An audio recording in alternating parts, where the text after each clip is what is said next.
Começa agora o Folha no Ar, primeira edição.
Segunda-feira, 30 de março de 2026. Começa agora pela Folha FM 98,3, emissora do Grupo Folha da Manhã de Comunicação. Mais um Folha no Ar. Estamos ao vivo pelo Face, pelo YouTube e pelo Instagram. Você confere este programa daqui a pouco. Vai estar em podcast. Logo mais tem reprise na Plena TV. Pelo aplicativo da Folha, pelo aplicativo Alexa, é só dar o comando Alexa, ouvir a Folha FM. São 7h05. Muito bom dia, sejam todos bem-vindos. Vamos às principais informações desta manhã. A gente começa com a previsão do tempo. Segundo o Instituto Nacional de Meteorologia, mais um dia quente para hoje em Campos.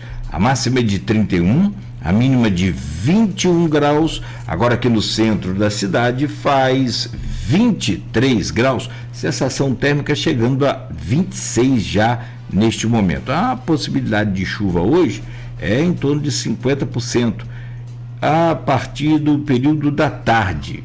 Aquela pancada de chuva ainda no estilo do verão, né? Chuva rápida, leve, mas pode acontecer aí no período da tarde hoje, segundo o Instituto Nacional de Meteorologia. Programa de hoje com Everton Luna na bancada, segunda-feira, Semana do Trabalhador. Segunda é folga dele, está aqui reforçando o time hoje, para pagar o feriado de sexta já, né? É danado. Para a gente receber, aliás, já estamos recebendo, para a gente conversar já com a Graziela dos Anjos, cineasta, atriz, produtora cultural, idealizadora de projetos artísticos autorais e pesquisadora sobre violência de gênero e sociedade. A gente vai caminhando para o fechamento do mês de março, é o mês da mulher, e aí a gente teve aqui uma semana inteira só com mulheres, foi antes do dia 8, não foi? Antes do dia 8, isso. E assim, tivemos oportunidade mais uma vez aqui de conversar com mulheres também importantes nesse cenário, nessa luta. E eu estava vendo um corte ontem de internet, e numa dessas entrevistas de televisão, década de 70, eu acho que foi o ano de 1979, e uma das perguntas era quem seria o próximo presidente dos Estados Unidos, Jimmy Carter ou John Kennedy. E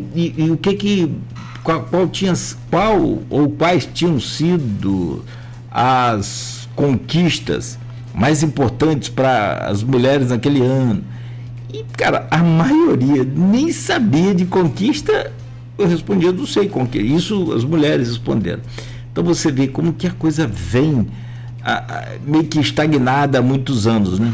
Acho que agora vamos, né, entender melhor esse processo hoje com a Graziela, que faz esse estudo específico, que pode falar sobre esse crescimento desses números de violência. Aquela pergunta que a gente sempre faz, se é por conta das mulheres que estão mais encorajadas, empoderadas, será que é isso? Ou porque isso sempre existiu e aí nunca teve essa denúncia, enfim, ou porque está aumentando mesmo. Enfim, Grazi, já vamos trazer o seu bom dia e vamos conversar muito aqui nessa manhã. São 7h08, mas obrigado pela presença. E vamos falar sobre o filme Vermelho, pelo amor de Deus, e os desafios da produção independente no cenário audiovisual, a violência de gênero e o crescimento desses movimentos misóginos no Brasil. A misoginia está classificada agora, eu só preciso ter certeza se foi aprovado na Câmara, como crime também junto com o racismo, não é isso? Perfeito. Então, fica atento aí. São 7h09 em Campos. Aí você vai na Argentina, por exemplo, não tem nenhum tipo de lei que impeça o racismo. E como que é impressionante quando os argentinos vêm ao Brasil, eles têm uma cartilha na Argentina falando sobre essa lei. Assim, é porque a Argentina tem aquela colonização europeia mais forte, mais voltada ali para...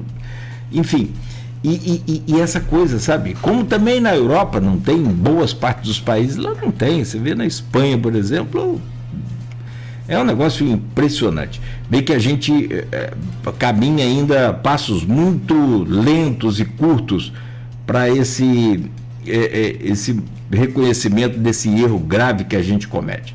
Mas vamos lá, vamos discutir isso tudo a partir de agora aqui no Folha no Ar, oferecimento de Proteus, serviços de saúde e medicina ocupacional, qualidade certificada ISO 9001-2015, Unimed Campos, cuidar de você, esse é o plano. Laboratório Plínio Bacelar e vacina Plínio Bacelar, cuidando bem de tudo que te faz bem, e Radmed Diagnósticos por imagem, sempre à frente. Antes das manchetes aqui do Folha 1, deixa eu trazer o jornal Folha da Manhã, destaque aqui no impresso para hoje. Rodrigo Bacelar é preso pela segunda vez na Unha e Carne 3. Ex-presidente da Alerj é investigado por suposto vazamento de dados da operação que prendeu o ex-deputado TH Joias. Rodrigo foi preso na noite de sexta-feira e estava em Teresópolis, né? E foi preso por decisão do ministro Alexandre de Moraes. Flávio filia Vladimir ao PL com vistas à eleição. Destaque aqui no ponto final: investimento de R$1 bilhão no Porto do Açu. Diretor da FMC explica sobre caso de cadáver. Licitação do SESCAM deve ocorrer em um mês. A pedra fundamental já foi lançada, então agora seguem aí os desdobramentos desta obra. Há um mês, ponte segue interditada, ponte Barcelos Martins segue ainda interditada. Campanha contra a gripe começa no sábado, ou começou no sábado e segue hoje. Lula lidera primeiro turno e Flávio desponta ao segundo. Bruno, abre aspas, o povo de São João da Barra sem obras por pressão? É uma pergunta, fecha aspas, está aqui na capa do jornal Folha da Manhã. No portal folha1.com.br, em destaque, Vladimir oficializa a saída da prefeitura no dia 2, conforme a Folha adiantou. Neste domingo, o prefeito divulgou o convite de transmissão de cargo ao vice-prefeito Frederico Paes no próximo dia 2, 9 horas da manhã, no Trianon. Garotinho, absolvido pelo STF, Vladimir chama pai de maior líder. Foi durante a inauguração ali do PU Central, o PU da Saldanha. Ainda no portal Folha 1, porque Flávio Bolsonaro filiou Vladimir ao PL para outubro. Está aqui no portal Folha 1, no blog Opiniões do Aloysio Abreu Barbosa. TJRJ concede liminar para anular a decisão que suspendia o concurso da educação. E olha, a decisão foi tomada pelo desembargador Ricardo Couto de Castro, que é o governador do estado do Rio, e com isso, processo seletivo terá continuidade. Homem de 29 anos é morto dentro de casa em São Francisco. E ainda, Instituto Histórico e Geográfico de Campos tem nova diretoria, comandada agora pela nossa querida Graziela Xará sua Escocar, que é também outra guerreira também, cada um na sua área, mas ela na área da cultura e da história também. Ela é espetáculo de pessoa, né?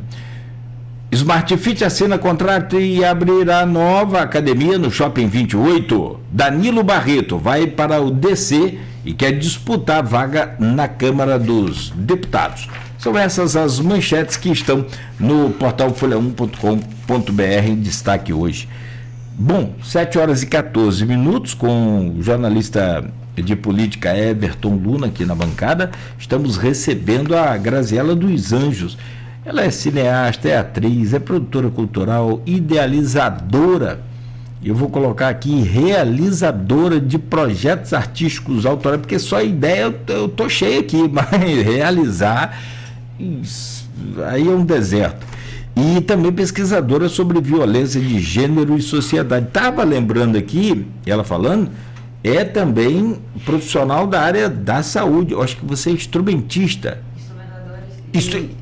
Eu sou instrumentadora cirúrgica e sou técnica de enfermagem, atuo há 16 anos na área aqui em Campos. Instrumentadora, correto, pai. Instrumentista é outra coisa. Grazi, bom dia, obrigado pela sua presença. Vamos conversar muito aqui da sua luta, que é a luta de todas as mulheres. Tem muita coisa para a gente conversar aqui. Bem-vindo, obrigado pela sua presença. Bom dia, Cláudio, bom dia, Everton, bom dia, Beto, bom dia, ouvintes da Folha FM. Muito obrigada pela oportunidade de estar aqui mais uma vez com vocês, debatendo assuntos que são muito pertinentes, não só para o dia de hoje, né? Não só para o mês de março, mas para todos os dias. E eu acho muito interessante que tem essas datas, porque elas são a forma de você parar e chamar a atenção das pessoas. Tem gente que fala, hoje tem gente que reclama de tudo. Hoje tem data para tudo, data para isso, data para aquilo. Tem que ter, é importante que se tenha. Não que a data vai lá mudar nada. Entendeu? Vai transformar. Não, ela vai simbolizar o momento de comemorar, quando for, e o momento de luto, que é a maioria das vezes, né? Todas as vezes que a gente fala de data relacionada à mulher ou a causas que ligam direto ou indiretamente à mulher, a gente vai estar sempre falando de luta. Porque, na verdade, infelizmente, ainda estamos nesse lugar de ter que lutar para alcançar um lugar melhor para nós enquanto mulheres, mais seguro, né? Porque hoje em dia, tirado das mulheres, eu vou até falar para vocês aqui que 1.568 mulheres foram assassinadas no ano de 2025 no Brasil. Isso representa mais de 4 mulheres mortas por dia no Brasil. Só com feminicídio. Só com feminicídio. Violência cotidiana, a gente está falando de 12 mulheres por dia foram vítimas de violência no ano de 2025. 78,5% dos casos são cometidos por companheiros ou ex-companheiros.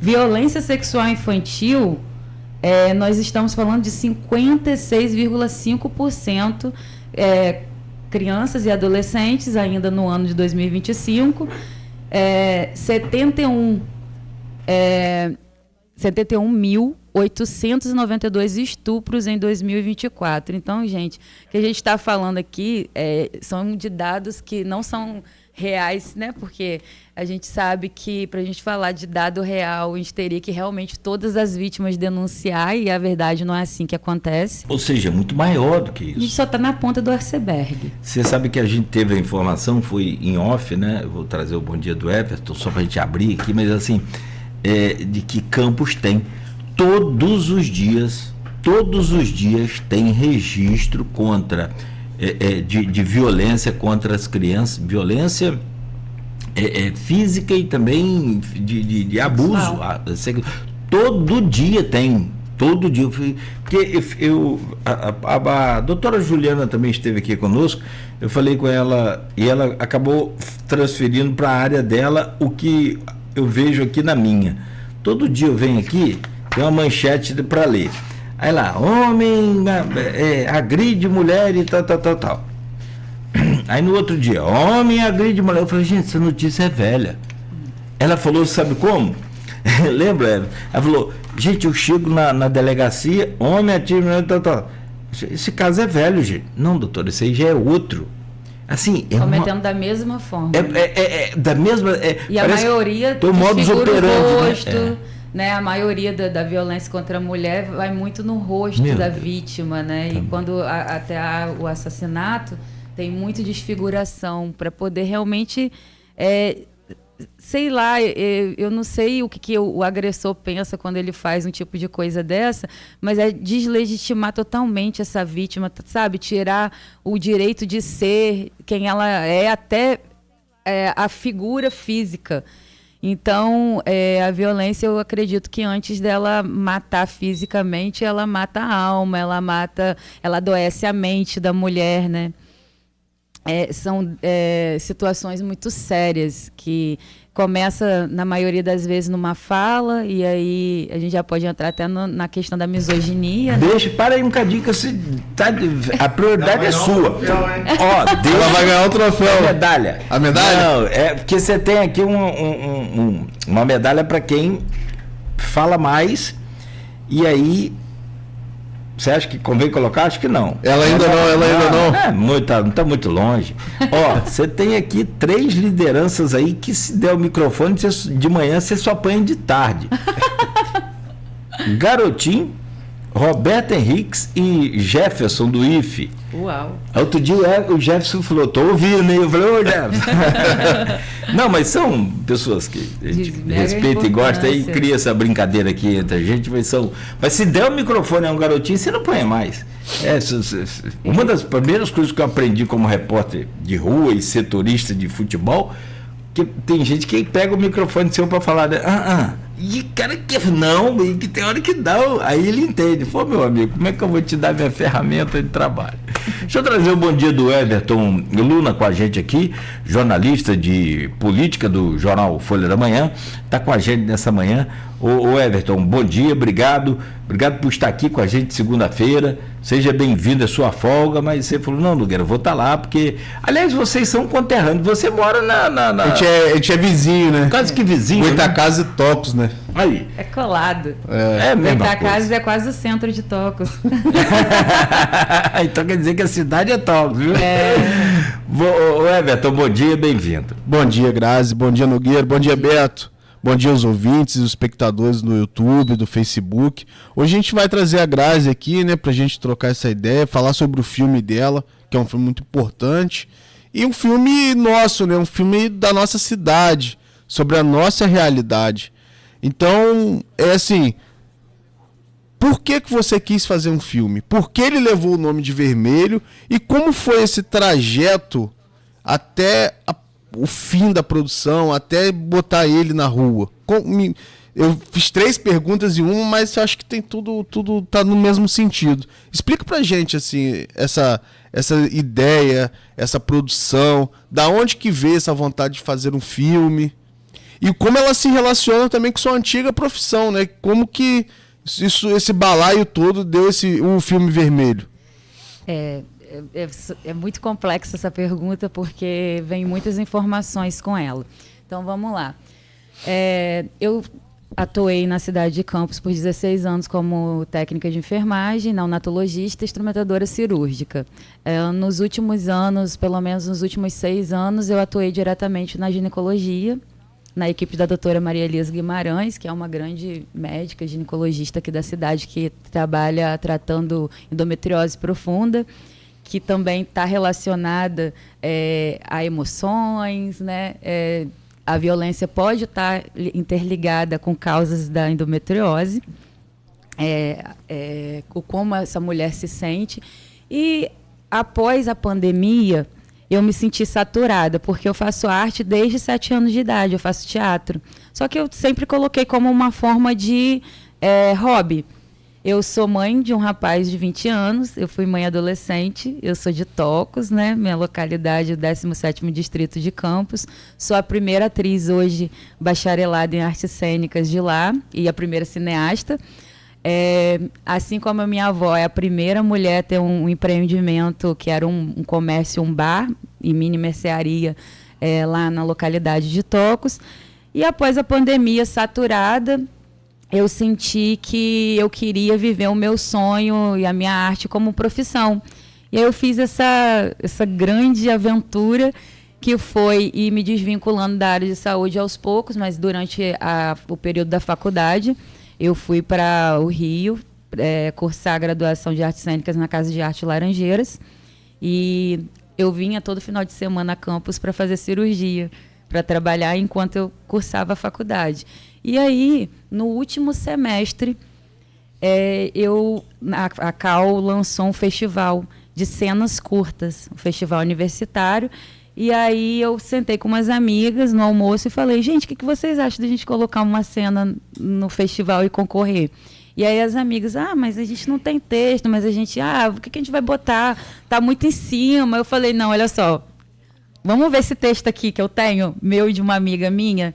Era uma junção minha, de um texto meu, que fazia algumas perguntas, como, por exemplo, a quem pertence o meu corpo? Eu digo que o vermelho ele foi feito a partir de 3 perguntas. A quem pertence o meu corpo? E a Samila Jabot tinha um texto muito interessante que se chamava Vermelho.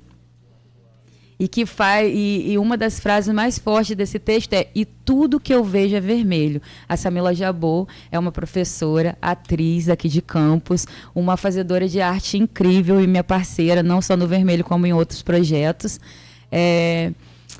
Eu apresentei esses textos para as minhas colegas da faculdade, e aí elas acharam super interessante. Eu levei a proposta de reconstruir uma cena que eu vi lá em Tocos, quando eu era pequena, quando eu tinha 10 anos, uma violência fatal, um feminicídio que aconteceu lá. Então, eu usei como uma base para construir o Vermelho, uma das bases, e nós fizemos a cena Vermelho, que foi premiada na categoria de musical, porque da poesia da Samila, eu musiquei juntamente com a Yasmin Lifer, que é uma cantora, uma artista fazedora de teatro também, graduada em artes cênicas, e deu origem à música Vermelho, que é uma música, quase um rezo cantado. E Yasmin, a voz lindíssima, deu vida a essa música, que fez parte da cena, e nós fomos premiadas. A partir da premiação, no mesmo dia da premiação,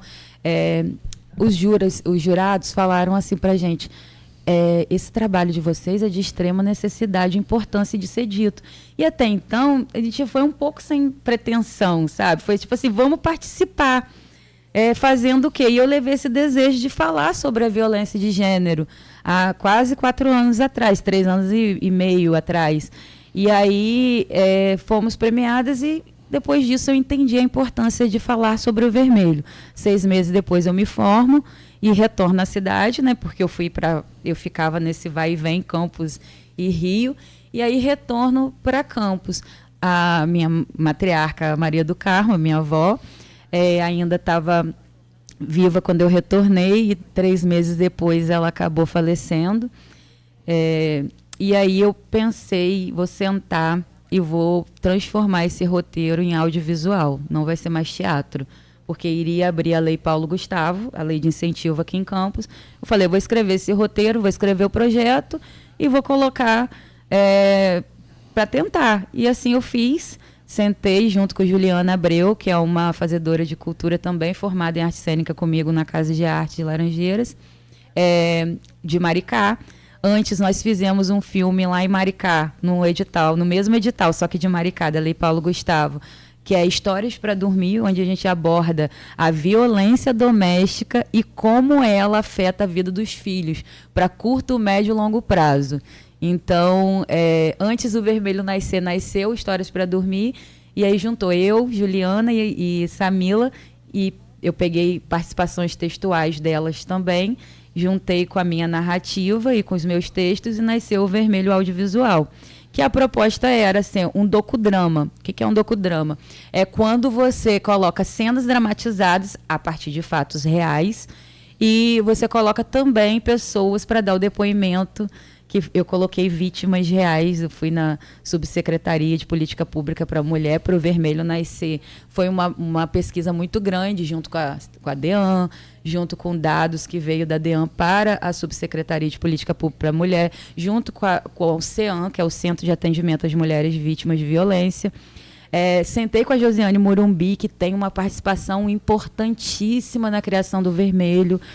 Antes até de eu terminar de escrever o projeto para inscrever no edital, eu fui até ela e perguntei se era possível e viável eu colocar no edital o que eu tinha pensado, que era fazer um manifesto na escadaria da Câmara Municipal, onde seria um chamamento público às mulheres de Campos a participar vestindo blusa branca, se colocando num lugar de embate na frente de uma casa de lei, que é onde as coisas deveriam ser resolvidas, onde as leis são elaboradas, né?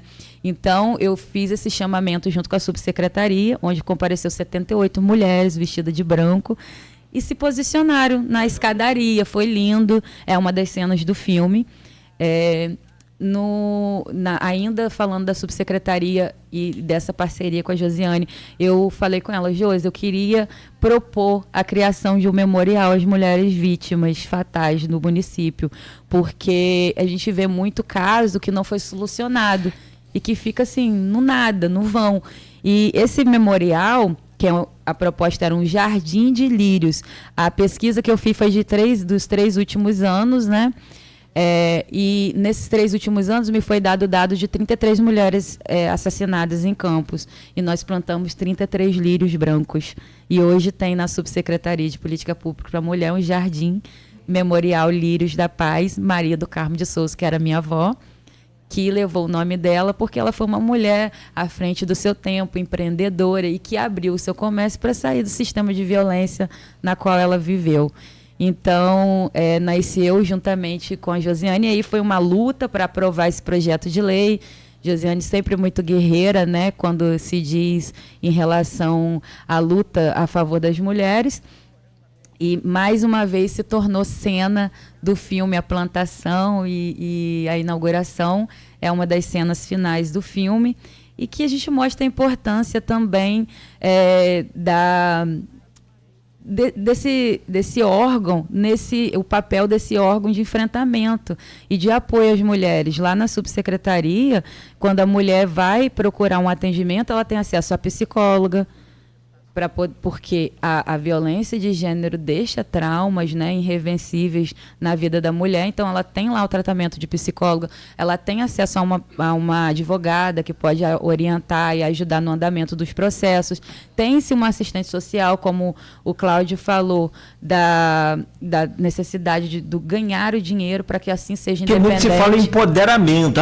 Que a mulher empodera. Mas o que está sendo feito para, de fato, empoderar a mulher, e não só na proteção física, psicológica e todo atendimento de saúde, mas também, e tão importante, nem mais nem menos, que é a questão, e na minha opinião é um dos maiores problemas recorrentes, inclusive, que faz com que as mulheres continuem sendo vítimas de maus tratos, de violência, de tudo que é abuso psicológico, essa coisa toda, que é o dinheiro, que é porque assim, como que você vai...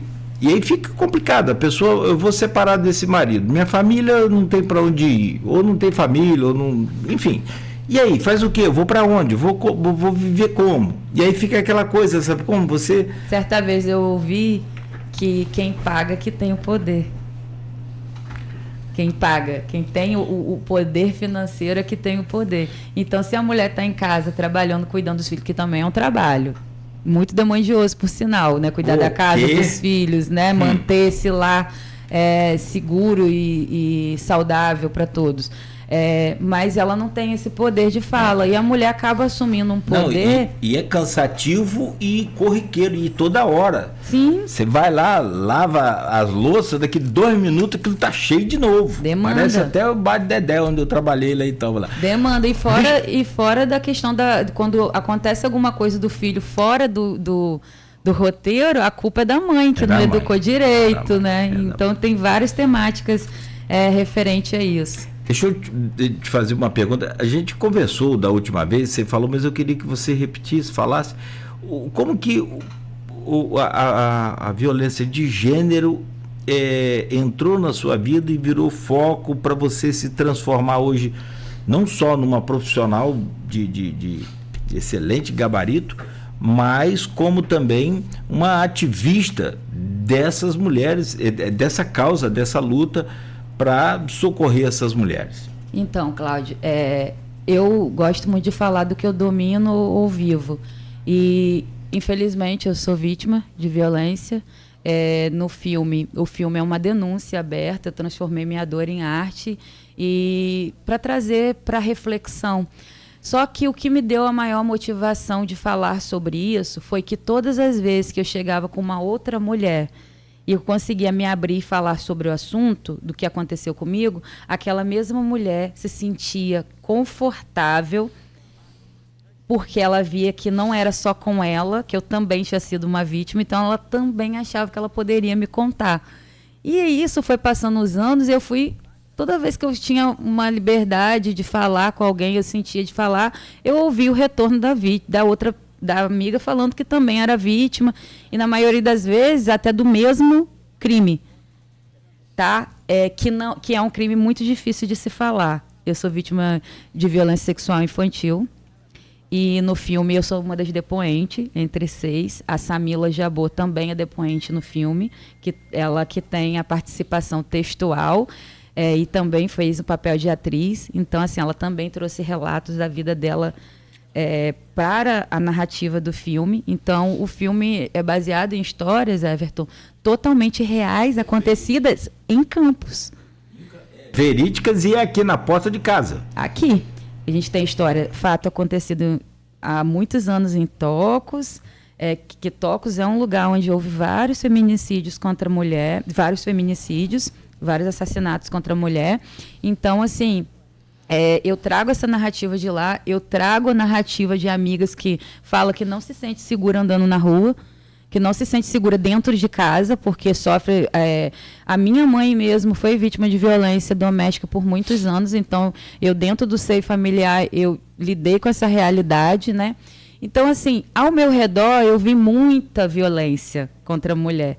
E eu resolvi falar, ser a voz, porque o que eu mais entendi nessa pesquisa é que o medo e a vergonha predomina. O medo do que vai acontecer com ela se ela denunciar, ou se vai ter algum respaldo e segurança para ela realmente, se ela fizer essa denúncia. O julgamento, o julgamento é imenso. Quando, mas ele vai perder o emprego, vai destruir a vida dele, mas vocês têm filhos junto. Mas você tem certeza que você vai denunciar, você vai destruir a família. Gente, mas aí ninguém está pensando na vítima.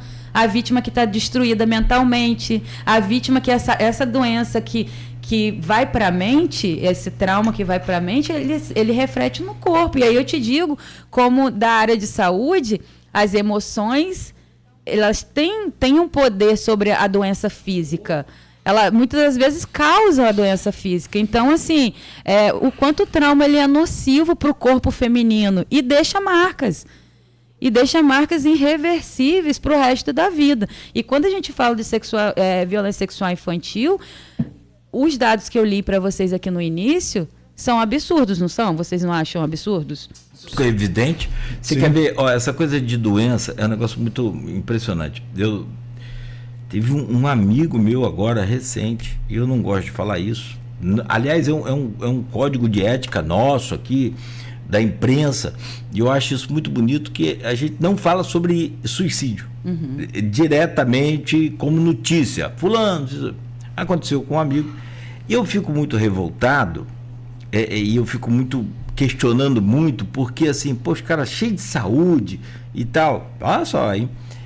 Enquanto que tantas pessoas estão aí lutando pela vida contra uma doença, contra um câncer, contra um problema sério, uma coisa. Lutar pela vida, no caso das mulheres também, contra essa violência física, é lutar pela vida delas. E aí, eu botei lá mandei pro meu filho, eu botei um emoji de carinha de zangado. Né? Aconteceu com amigos, né? E meu filho falou, pai, essa carinha aí é de zangado. Eu falei, eu sei. Tipo assim, pai tá velho, né? Não entende esses emojis. Eu falei, sei, é por isso mesmo que eu mandei. Aí ele falou, eu falei, cara, o cara cheio de saúde, né? Cometer esse ato. Ele falou, mas ele tá doente da cabeça. Sim. Então, cara, vivendo aqui com 55 anos e aprendendo muito e com todo mundo. E aí entra essa coisa da autoproteção. Porque você acabou de dizer que é a vergonha e o medo e a vergonha. Como é que a gente... que você pode falar para as mulheres, sobretudo no sentido de encorajá-las nestes dois pontos. O medo, que é bem grande, e a vergonha também, evidentemente, que também existe, se bem que hoje o mundo está tão mudado que as coisas vão... Mas para quem já tem, né, uma outra bagagem, uma experiência maior... Uma vírgula aqui de uma coisa que ela falou. Muitas pessoas falam assim, você vai denunciar, você vai acabar com a família. A família já foi acabada quando um homem levantou a mão para a mulher. Só que eles não entendem isso. E é uma questão de... A família ali já não existe mais quando passou da barreira.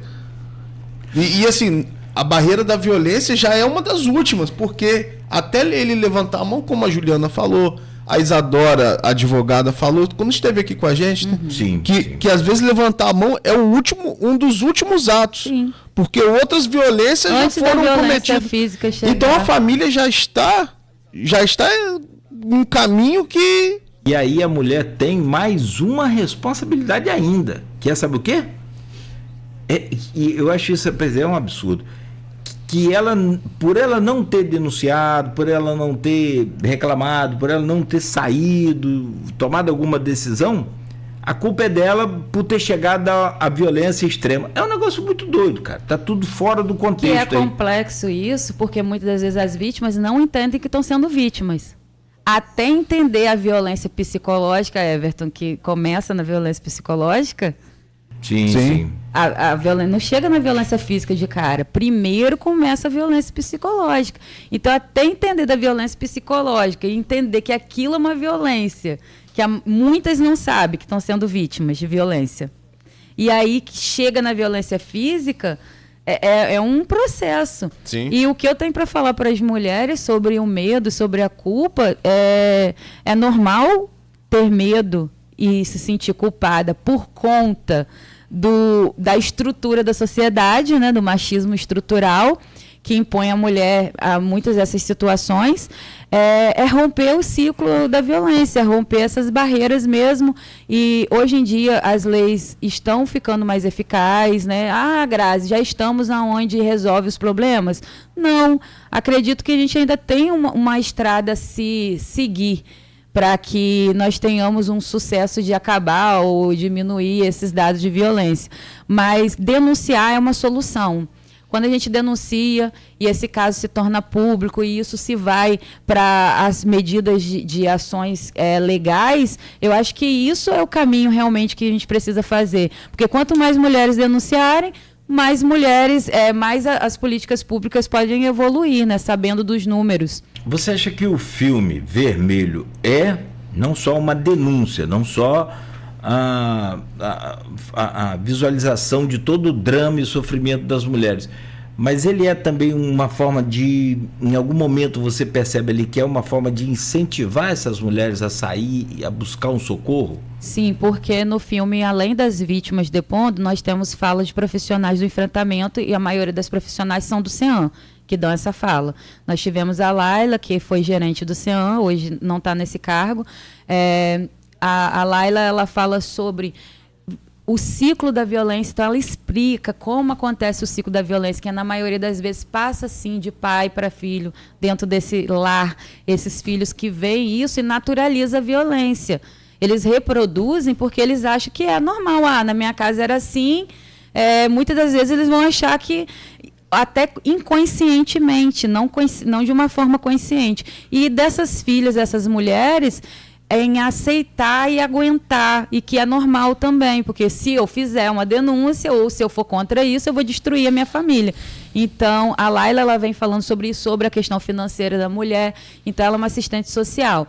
Temos a fala da psicóloga, da Thaís, que também é uma psicóloga do CEAM, Thaís Monteiro, que fala sobre os traumas e como isso acontece e danificam, né, o ser mulher, mas também como ressignificar isso. Elas não só mostram a violência e como ela acontece, mas elas mostram como ressignificar. A doutora Tayana Alves, que é ginecologista obstétrica, que aborda o tema violência obstétrica, que é uma das violências que mais acontece com as mulheres ainda hoje. Ela aborda a questão da mulher trans e a transição e os direitos de saúde que elas têm. No filme a gente aborda muita temática também da mulher trans, que é o maior número de mulher assassinada no Brasil. Temos a fala da doutora Lilian Cruz, que é especialista em segurança pública, que fala sobre as leis e como essas leis podem estar ajudando e fazem que as mulheres conheçam as leis, né, melhor, porque muitas das vezes também elas não vão denunciar porque não sabem que lei que tem, o que elas têm para ajudar. Então, eu acredito que o filme Vermelho, ele é educativo. Essa realidade existe e é assim que a gente pode estar ressignificando. Perfeito. Não, assim, pra gente que está no dia a dia, que está ouvindo, lá não é possível que as pessoas não tenham conhecimento da lei. Não tem. Não tem. Não tem. Por vários motivos, acho que não importa discutir como, mas não tem. Porque não lê, porque não vê, não ouve, mas é porque de fato não tem, e aí fica mais uma barreira, mais um impeditivo. E você fica preso nos seus pensamentos, na sua cabeça. Freud explica isso, então você tem que quebrar essa parede que muitas das vezes não é brincadeira, não é fácil. Não é fácil. E assim, falando agora também um pouco sobre a questão da produção, né? Da questão técnica do filme. Quais foram assim, os desafios para colocar um filme na rua? Como que é a gente falou sobre gravar, sobre produzir, mas como é colocar ele na rua? Como é viabilizar esse projeto que é tão importante? Muito difícil. Primeiro pela temática. Porque quando a gente vai buscar patrocínio, as pessoas não querem vincular a marca a esse tipo de narrativa. É isso que eu vi, tá? Esse tipo de narrativa. Então, assim, foi um trabalho quase de guerra, bem se dizendo assim. Foi uma coisa muito bonita, porque as mulheres se mobilizaram para que isso aconteça. É um filme majoritariamente feito por mulheres campistas.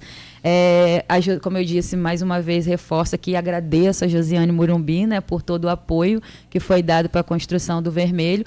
Mas, assim, falta de verba, porque a verba do edital é uma verba muito baixa, né, para produzir-se um filme. Então, nós realmente fizemos um filme colaborativo, com quase uma ajuda de custo aos participantes dele. Usei as atrizes aqui de Campos, atrizes 50+, então, assim, isso foi muito bom também para o filme, a gente ver mulheres 50+, que tinham um sonho de estar nesse lugar, de fazer arte, que não tinha muita acessibilidade.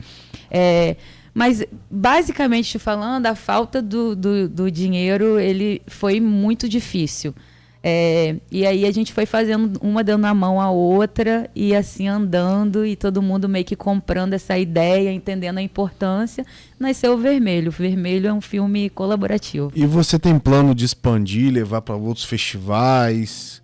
Como que está essa questão do projeto nesse momento? Então, essa é a maior problemática, porque depois de se ter essa luta toda para fazer o Vermelho, ele está pronto, Agora a gente tem uma luta para poder andar com o vermelho, né? Para circular com o projeto, porque também não adianta você fazer um filme dessa importância didática e ficar com ele guardado. E de botar ele na gaveta, né? O que acontece? A gente precisa de mais leis de incentivo para poder tentar entrar em mais editais que ainda não estão abertos, mas a gente sabe que tem edital aí para sair. Festivais, para tudo depende de dinheiro. Para você escrever um filme num festival interessante, né, de uma conotação maior, tem-se um gasto. O gasto não é tão baixo quanto a gente acha que é.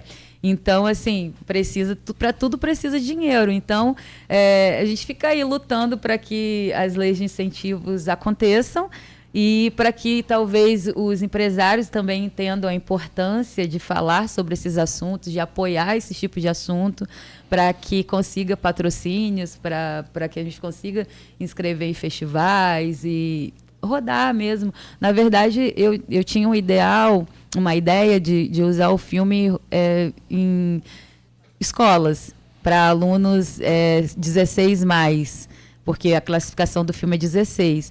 E é importante falar sobre isso. E nas escolas também a gente tem o EJA, que a gente já pega homens adultos, mulheres adultas. Então, eu tinha muito essa idealização. A Thalira, a deputada federal, esteve aqui do PSOL, e aí ela foi à Casa da Santa Paciência, onde está a exposição fotográfica do filme Vermelho até agora, dia 30 de março. Então, ela foi conhecer o projeto e ela falou, nossa, que interessante, vamos andar com isso, temos que é um projeto que precisa andar e falar. E eu passei para ela que realmente hoje é a nossa luta de dar seguimento com o vermelho por aí. E, por enquanto, ele está guardadinho, porque tem festivais que pedem que não seja muito demonstrado o filme, ou só estreado, então a gente não pode nem ficar muito divulgando.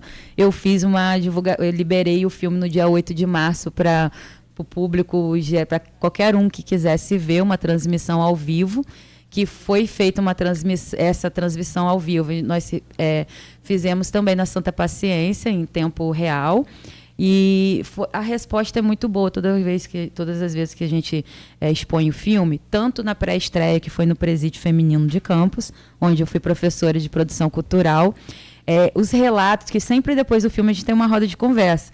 Então, os relatos, quando eu fiz o filme, eu pensei assim, se uma mulher conseguir se informar e sair do ciclo da violência através do vermelho, eu já estou feliz. Já na pré-estreia, eu já entendi que o vermelho era realmente necessário. Lá eu ouvi mulheres encarceradas, umas falarem que foram vítimas de violência sexual infantil, outras assim, identificar naquele momento do ato do filme que foi violentada quando foi ter o bebê, que houve uma violência obstétrica, mas que ela não sabia que aquilo era uma violência obstétrica. Então, assim, após nós estreamos no Teatro Trianon, no dia 26 de novembro, e o relato das mulheres no pós-filme e na roda de conversa também não fugia disso, elas se identificando, falando da importância da gente falar mais sobre isso, mulheres dando depoimentos que foram vítimas também, se sentindo num lugar de segurança, de poder falar do que aconteceu com elas também. E no Educandário dos Cegos, nós passamos a versão audiodescrição. E lá também não fugimos dessa realidade. Teve mulheres também que me chamaram para conversar depois, para falar da história delas. Então, assim, o vermelho tem que andar. Mas aí a gente, como? Estamos na luta. Perfeito. Como você falou, você tem que manter o filme devidamente reservado por conta de algumas exigências dos festivais. Assim que você puder, e depois você vai conseguir, por exemplo, o TikTok, que é um dos aplicativos com melhor sistema de algoritmo. É um canhão, né? E com um sistema de algoritmo perfeito. Dentre todos, talvez o melhor. Inclusive com capacidade de pesquisa. Enfim. Mas assim, você fazendo cortes dos filmes, você arrebenta também lá nas plataformas. E aí é tudo dentro do tempo, né? Você fica com essa potência na mão, aguardando a hora para fazer. Bom, a gente precisa fazer um intervalo, Graziela, e a gente vai continuar conversando, a gente vai mais para aqueles dados que você trouxe lá do começo do programa, que essa violência contra a mulher, o país é um dos mais violentos do mundo, a violência contra a mulher trans também, o país é um dos mais violentos do mundo. E tem um detalhe, o Brasil, a gente sempre falou isso aqui, todos os convidados nossos, todas as convidadas sempre falaram isso. O Brasil é um dos países que mais consome vídeos pornográficos de trans. Sim. Se não o maior, Sim. está entre o top 3 ali. Então, assim, quer dizer, tem meio que né? E, Cláudio, só te cortando um pouco, mas a mulher trans, quando sofre violência, na maioria das vezes já é o feminicídio, né? Eles já vão para vias de fato. E, tipo assim... Ali Sim, a trans, ela passa violência psicológica de toda a sociedade. Homens e mulheres e de toda a sociedade. Mas quando se chega no caso de... O corpo dela é um corpo objetificado, né, onde só se procura escondido, não se pode ter uma mulher que para ter um relacionamento é mais difícil, para criar uma família é mais difícil. Então, assim, são diversas violências que essas mulheres sofrem. E minimizadas, que quando vão denunciar, quando vão falar sobre, é quase, você tá aí para isso mesmo, né?